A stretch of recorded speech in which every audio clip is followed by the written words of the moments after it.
Goodbye. Now let's talk about the rumor. The rumor is the former governor of Virginia, who was a true lightweight and loser, actually lived in Virginia during his pathetic administration, later was rewarded for his poor performance by becoming one of the senators from Virginia. And so Tim Kaine suggests that we use the 14th Amendment to ban President Trump or former President Trump from ever holding federal office again. What is the term in the 14th Amendment? Let me read this to you.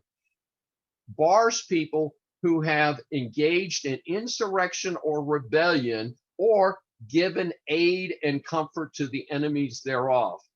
I'm sorry, folks, that sure doesn't fit what happened on January 6th. In fact, we've learned from a very credible source, the FBI, that the FBI Norfolk, Virginia office, speaking of Virginia, gave notice to the Capitol Police that there were threats of problems at the Capitol on January 6th. The Capitol Police did not respond to that warning from the FBI.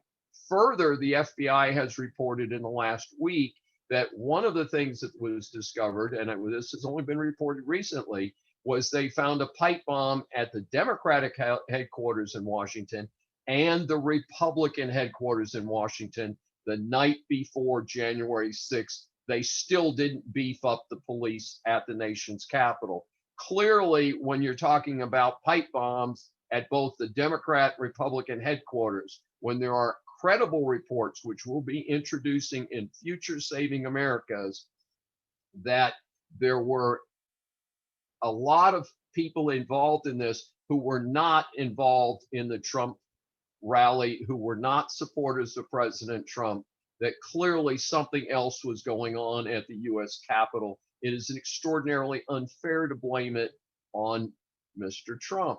Further, the fear is that the 14th Amendment will be used to bar other people who've had the misfortune to tell the truth, which is that the election in November was a flawed election.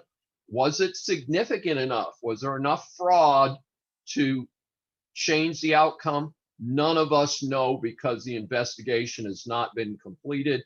And I don't believe that the investigations will be completed under the current administration. So we cannot say that the election was false or fraudulent. We can only say there was definitely documented incidents of fraud across the country, as there are, frankly, in almost every election cycle, sadly, here in the United States. And it will stay that way until we have a better system for voting. And among the pieces are accurate identification of those who vote, tracking of ballots, and things like that. So this is a very important bit of red herring that are being dragged across the trail. Now, where did the 14th Amendment come from? Well, it came from concerns about what had happened in Britain when Britain controlled the colonies. They had something called a Bill of Attainder.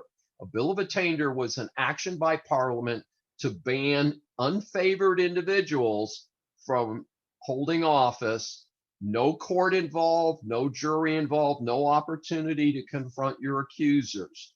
So the 14th Amendment was designed to actually avoid that type of conduct. And it's quite unfortunate that a United States senator, even one as undistinguished as Tim Kaine, would suggest using it in this offensive and anti-American manner. And so let's be careful out there. Let's see if we can do a better job of running America than has happened in the last few months, and frankly, in the last couple of weeks. So we don't want to end up like Iran or Venezuela. And that is the rumor for the week. And now we go into just the facts.